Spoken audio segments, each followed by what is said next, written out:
Hey, good morning, everybody. Happy Tuesday. It's Daryl here, and this is the after bike ride video. That's what I'm going to start calling it from now on. Because once again, I get these ideas on my bike ride. This morning, I started to talk about Melania Trump, and there was more on my mind that a lot of times that happens. The first video of the day I'll do, and I'll go over stories. I'll go over 3 or 4 stories, and one of them will be one that ends up sticking in my mind that starts to either excite me or make me angry or whatever. This is the one. Melania Trump. Okay, this is the first time I've said this out loud. It's embarrassing. It's been in my head. Okay, Melania Trump, and it seems like what I'm about to say seems very unliberal. I voted Democrat. It seems very undemocrat, very unprogressive, very unliberal, very unleft wing of me to say what I'm about to say. All right. Now, I've got a French Canadian and Native American background. More than likely, my people came in the 1700s, fur trappers, Upper Maine, Native Americans. That's a general gist of it. All right. And I listened to Melania Trump's talk. The First Lady in the White House, a position of great power, the most power in the land, some would say. And I listened to her, here it comes. I listened to her broken English. It's not even an accent. I'm going to just say this outright. She can barely speak English. It's hard to understand her. She sounds like Natasha from Rocky and Bullwinkle. She sounds like all the evil villain, or the women that were with the evil villains in the Bond movies. There it is. I said it, but there's more. Wait, there's more. So I sit here and I listen to this First Lady in her pseudo military designer outfits that remind me of I don't know, something probably Eva Braun would have wore if the Third Reich had continued. You know, you've seen those green outfits, those military style. And I listened to her telling me how to be a good American. She said stuff along those lines before about coming together and being a good American. And I listened to her in that broken Russian accent telling me how to be a good American. And this is the first time I've said that, because it does not sound like a very liberal thing to say. It does not sounds like something I shouldn't be saying, right?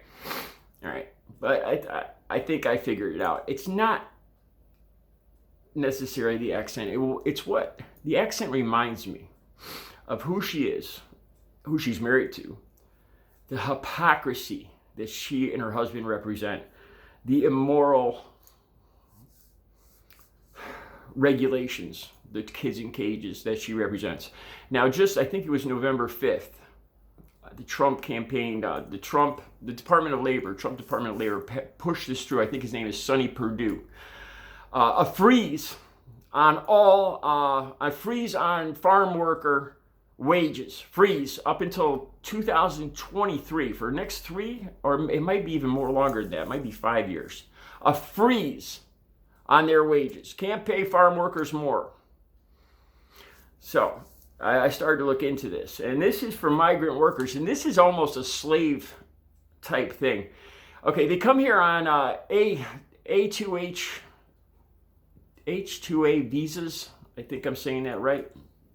And they have to work for approved employers. They can't switch jobs. They have to work for an approved lawyer. So they can't complain for the next 3 years. They can't complain about these lower wages. They can't look for another job. They'll get kicked out of the country. It's about as close as you can come. And then there's more to it too, that there's recruiters that find these immigrants to bring in to give these H-2A visas to.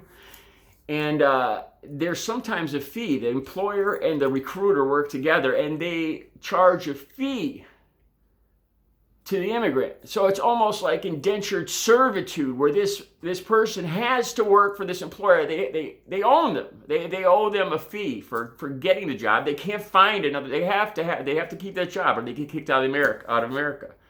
Potentially going back to God knows what they left, why they came here. In a lot of situations, it could mean going back to death, or they have to put up with these wages. The more I read into it too, it was interesting. A lot of these workers also work for owners of golf courses and resorts. Go figure. Imagine that. I'm going to have links down below. I'm going to include a view from the other side. A view from how this is a view from the employers, and they're not just little farm. These, they sell it as Trump trying to help the farmer, make ends meet and not pay these outrageous wages. And really what it's doing is lowering the wages all across the boards, because when these immigrants have no chance of getting a raise, they can pay everybody else less too. So that means other Americans that are working on the farm are going to get paid less. And we're not talking about little Joe Farmer here. We're talking about companies, conglomerates that own these golf courses, resorts, somebody like Donald Trump. Right? And I think of these, this visa, on what they're taking advantage. They're taking advantage. It's about as close as you can come to slavery, indentured servitude, without actually quite being there yet. And Trump, Sonny Perdue, Trump's head of Department of Labor, just November 5th, just snuck this through. And God knows what he's going to pass in this lame duck period. But then I started thinking about Melania Trump and her, what was that, the Einstein visa? That's a stretch, boy. The Einstein visa. I think they should call it the TNA visa. Really, come on. Let's be honest here. I was honest about what, let's just be brutally honest here. She's here. She had a plan to get here. She's a good-looking woman, and she got the eye of Donald Trump, and that's why she's here. The eye of a billionaire. And I think, and the more I thought when I heard her talking and everything, it reminded me of the hypocrisy. I can never forget the jacket she wore. I don't care, do you? And we guys, they could cover, they could say whatever they want, but we know damn well what that jacket referred to. It referred to these families being broken up and in detention and have no chance now. What is it, 540 kids that will never find their parents again. I don't care, do you? That's, every time I hear Melania and that Russian accent, it reminds me that she's an immigrant, but it reminds me of the hypocrisy of what's going on with her husband and this situation where, apparently if you got a hot body, that's good enough. You can get in here. It's elitism. It's corruption. It's immoral that some of these immigrants their families are being destroyed and sent back to die in whatever in these cartel countries. But if you're of a particular, if you've got a hot body and a particular look from a particular country, and not to mention Trump's affection for Vladimir Putin and that relationship there. And then now we have a first lady that sounds like a Russian first lady. None of it sounds right. Like I said, for the longest time, I didn't want to say it because it just didn't sound very liberal of me to say, her accent bothers me. It's not even an accent, it's broken English, telling me how to be a good American. And I realize why. Like I said, she represents that hypocrisy, the immorality, especially with that I don't care, do you jacket? That's what goes through my mind. So it made me feel a little better that I wasn't just judging her on the accent. The accent reminded me of how she was treated and how she got here, Donald Trump, and how Donald Trump uses these people. These other workers with the H-2A visas and the freeze on their wages, they're basically disposable workers. They bring them in, they use them, no raises, the cheapest pay, no benefits, no health care, no nothing, and then they bring in another batch when they wear these out. That's what we got here. And the coincidence that this is going to benefit golf course, large corporation golf course owners, resorts. Like I said, the way they sell it, I'm going to put a link down below. One of the link is a view from that side. Talking about farmers, just trying to help farmers out. Oh, another interesting thing. Agribusiness, right? Sonny Perdue was talking about how this is just trying to help the little farmer.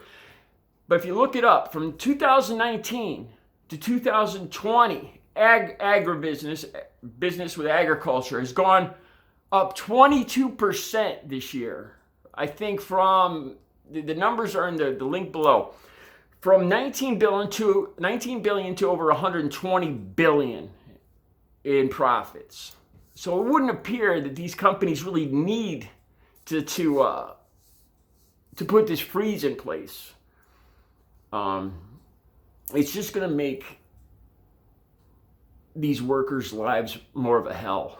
The working conditions less, their health conditions less, more of a breeding ground for coronavirus. And it's going to affect all Americans. That's what people like Donald Trump can't see. They think it's just, well, they want to come here, they're going to have to pay the price. We all pay the price. That's not it. And everybody deserves to be treated equally. Melania, Trump, and the Mexican family that comes up here to pick peppers. It should be equal. All right. You guys have a good Tuesday.